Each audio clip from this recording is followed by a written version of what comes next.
Sean Meyers now joined by Tim Bukowski, the head coach of the Southmoreland Scotties, as they prepare for the Class 3A postseason.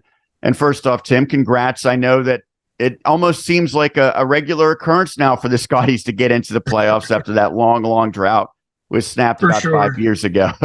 I'm assuming it's still significant, though. What does it mean to you and the players in the community?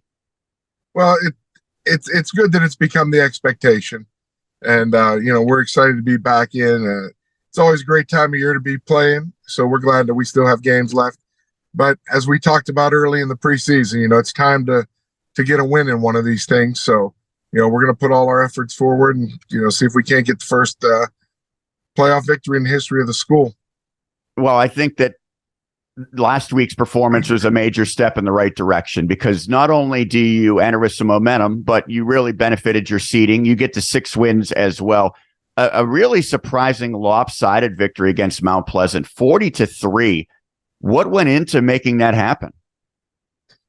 Well, we definitely pushed the team last week. We went into pads all 4 days. Usually Monday's a light day, Thursday's pregame. We put the pads on all week. Our scout team did a great job of preparing us for that wing tee offense.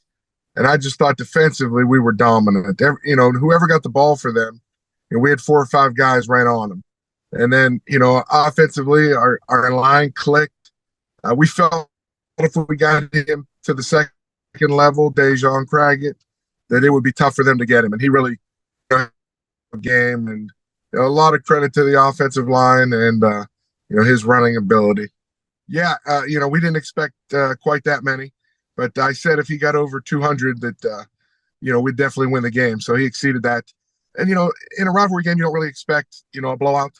We expect it to be a tight game, but I think, once he started, they just felt, they kind of laid down a little bit and, we were able to finish them off in the second half.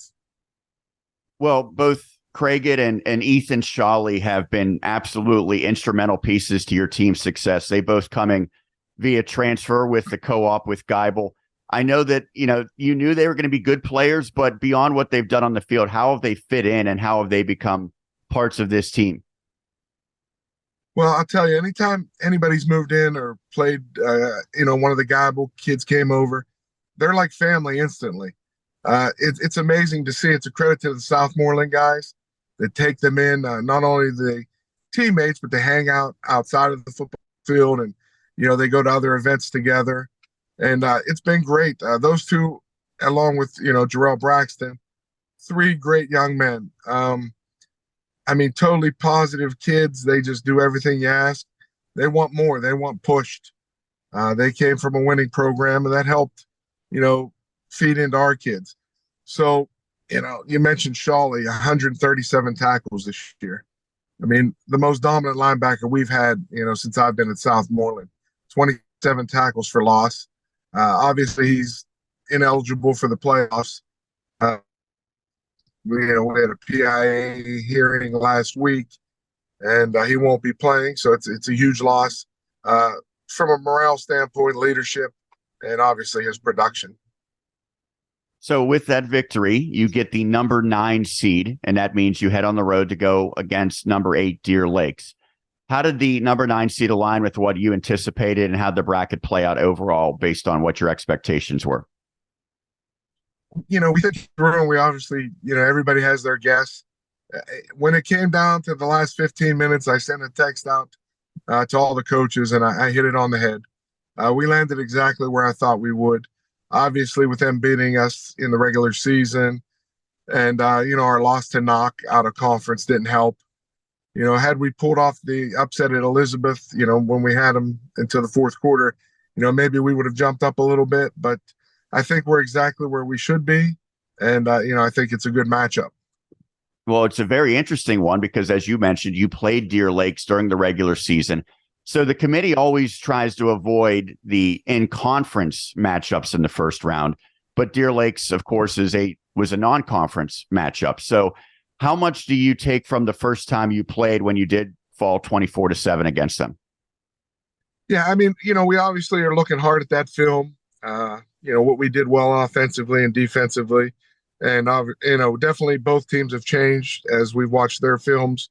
recently, and I feel like, we're a much better team at this point, especially with the run game and not having Braxton on the line that game. He makes a huge difference. So, we got to establish the run better. They kind of stuffed us last time. We went down a drive, and that's all we scored last game. It was 7-7 at halftime. We were in a dogfight, and then the second half, we didn't get anything going offensively. So, the focus for us is run game. I think that hopefully last week breeds that confidence in the line, and we go up there and get that going first. Well, you talk about the confidence heading in. Do you believe that is a real thing, that you now have some momentum that maybe will take you to a better performance than the last time you saw the Lancers? I really do.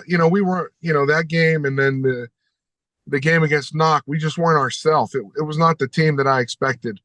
The team I expected was the one that played Elizabeth tough, the one that beat Mount Pleasant. And I think we have those capabilities. We have the offensive firepower.